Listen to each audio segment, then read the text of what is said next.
the impersonal structure spontaneously and automatically find place in your report. Please see the next slide. Now, how to write and findings and analysis. How to analyze the information that you have already gathered through different primary and secondary sources. Please take care that the information that you have gathered is analyzed as well as presented in the clear and logical sequence.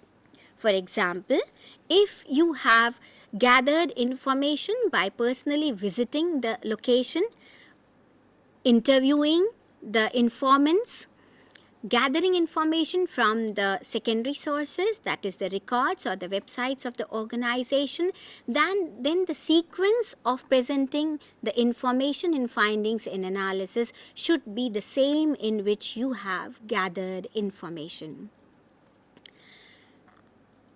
A report writing should always be authentic, and students, when they are writing the report, they are in their own imaginary and visualized world because they focus on the question or the problem that is given to you. So, your duty is to make that imaginary report look authentic, and charts, tables, graphs, pictures, they are instrumental in demonstrating the information as well as authenticizing the information. So, in findings and analysis, the usage of tables, graphs and picture to analyze the information makes that report look authentic, is presentable, and the information is simplified. Now, next point, explain and argue for the interpretation of evidence in the report. What's more important in findings and analysis is how you interpret the information that is gathered and how you present it in the form of evidence, because on the basis of these evidences, you will base your recommendations that may be instrumental in resolving a problem. Again, if we move on to the language usage in this particular section, past tense is again required, as past tense focuses on the analysis that you have already done and now you are presenting it. Again, impersonal structures and passive voice for the findings and analysis is recommended. If, in case, the process of investigation is still going on, then the students need to take care that present tense is included in the sentences. Please form sentences in present tense if you are mentioning an ongoing process of investigation and analysis during your report writing.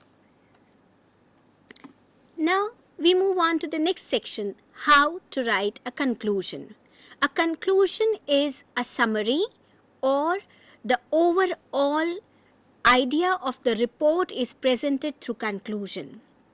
The conclusion also includes the steps through which you have carried out the report, how you gathered information, how you analyzed the information, and what are your findings. Conclusion is always based on the information gathered and the findings which are the consequence of the gathered information. As conclusion signifies the vitality of the issue, conclusion signifies the seriousness or the criticality of a problem, conclusion focuses on the consequence or the outcome of the entire process of report writing. No other information should be included in conclusion except your consequences and the outcome of the report that you will be presenting in fewer sentences, limiting it to 1 or 2 paragraphs. In the next slide, now we focus on writing recommendations. Recommendations are proposals for actions suggested by the report writer. In an individual report, the recommendations are provided in the form of the last segment of the letter, whereas in schematic report, the recommendations find place after conclusion. The important thing to be remembered is recommendations should be written in the same order as the problem is stated. So students need to keep in mind that they not only present the information in findings and analysis in a particular logical sequence, they also need to focus and write on the recommendations as the information has already been presented in findings and analysis. So make sure that the sequence that you have maintained in findings and analysis is continued also in the recommendations.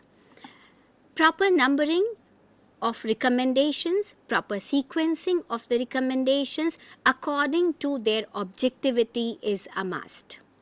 That is, we need to follow the reverse order. The most important recommendation, the most vital recommendation that gives the gist of the entire problem should be numbered first, and then we move on in the descending order. One needs to take care that the tense that should be used in presenting recommendations, in writing recommendations, should be either present tense with to infinitive or use modal should to write the recommendations. We will, in the due course of the lecture, we will see the samples of both individual as well as report writing, so that it may give you a clear idea of the differences between the two. Now we move on to the next slide, which gives the entire summary of report writing, starting from the authority that you are delegated to by someone to probe the problem, to investigate and look into an issue. On the basis of that, you form your action plan, and on the basis of the action plan, you prioritize the sources of information, and then you gather information accordingly. After that, you analyze the information systematically on the basis of the information gathered and the evidences that you have collected that are relevant to the issue or the problem. Then findings and analysis make the backbone of the report writing, and when you start drafting the report, make sure that first you present a rough draft, and then you move on to editing, rereading and rewriting the draft, so that you have first draft available in your hands. Again, you review the report and again go through the process of editing, reading, rereading and ready the second draft and finalize the report. Now the next step and the last is submit the report in the due time, so that it speaks about the level of your commitment. This was a summary of the entire report writing. So what are the keys to report writing? The keys focuses on 4 points. Think, plan, organize a report. You need to think in terms of prioritizing the activities and having an action plan to draft the report. You need to organize the information collected in the proper sequence. You need to draft the report, have first draft, second draft, final draft, and finally, Eureka. That's you have written the report. Now, on the basis of the discussion or the interaction that we had, if we move on to an activity that may help you understand the information more importantly, please see the slides. The first activity in the form of an exercise is, you can do it in your notebooks. The first point is, and the first question is, arrange the given sections of a report in proper order. We have already discussed the structure of the report. The structure of the report incorporated title, abstract, findings and analysis, methodology, conclusion, recommendations and the terms of reference along with appendices. Here there are 5 components given. Please arrange these 5 components in the proper order. I hope you might have got the right answer. If you place out of these components, you would place methodology first or terms of reference. The first point will definitely be the terms of reference.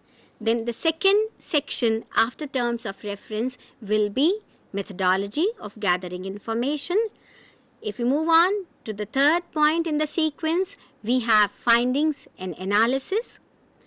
After findings and analysis, we have the conclusive section, and then the last section will be of recommendations. So this is a simple objective question that would help you understand the sequencing or the structuring of the report. Now, the next exercise that we may have will be, state whether the following statements are true or false.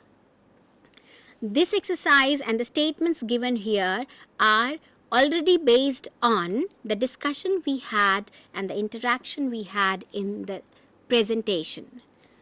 Take the first statement. The statement goes, individual and committee report are same in structure. Whether this is true or false?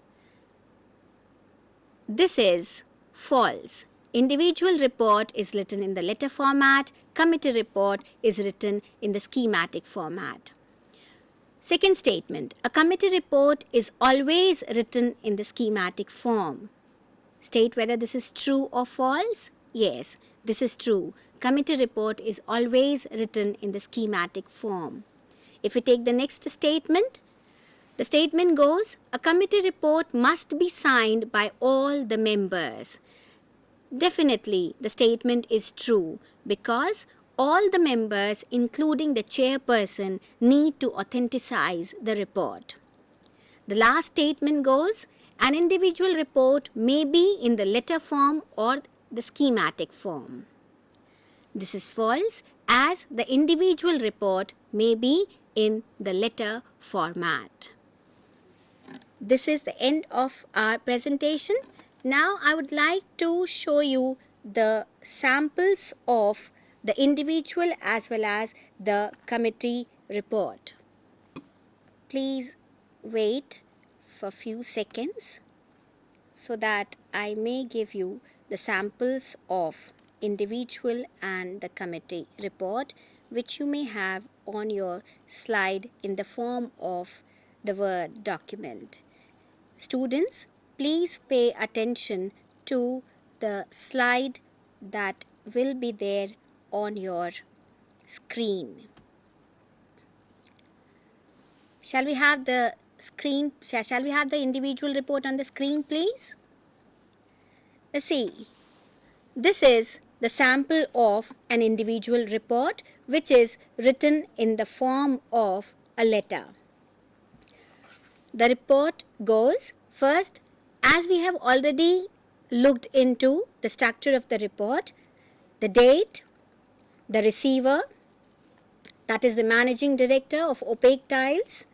Then we move on to the salutation, which is again an important component of any letter. And as we have already discussed, that individual report does not have a title. Instead, the title is incorporated in the subject line. So here, in this individual report, the subject goes as decline of sales of opaque tiles. Now we have the body of the letter.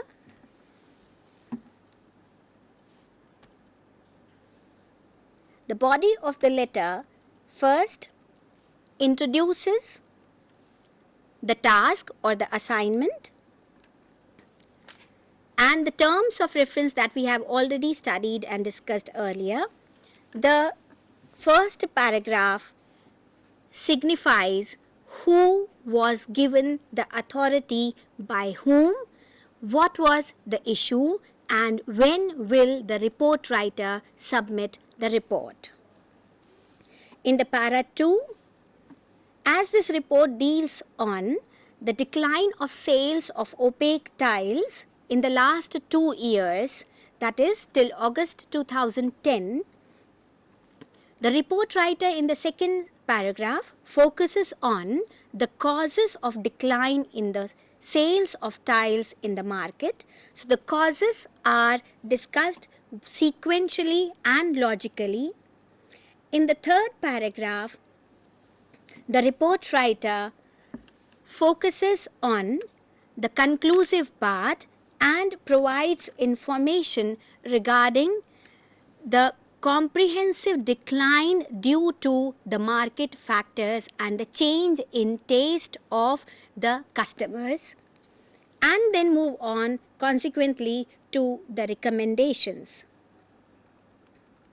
If we see the recommendations, these recommendations are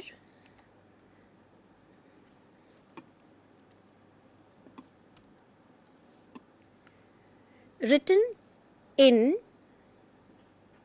the proper sequence, and these recommendations logically present the solution of the problem and assign the authority to take the proper decisions based on these recommendations. Now you can see on your slide that the recommendations are properly sequenced, as the first recommendation that we may read will be: an experienced designer should be appointed to create new designs for our tiles. The second recommendation focuses on the color scheme that the company needs to adopt so that they can suit and provide tiles according to the changing taste of the customers. These recommendations, when considered by the authority, may result in a decision that will help in improving the sales of the particular company. Now,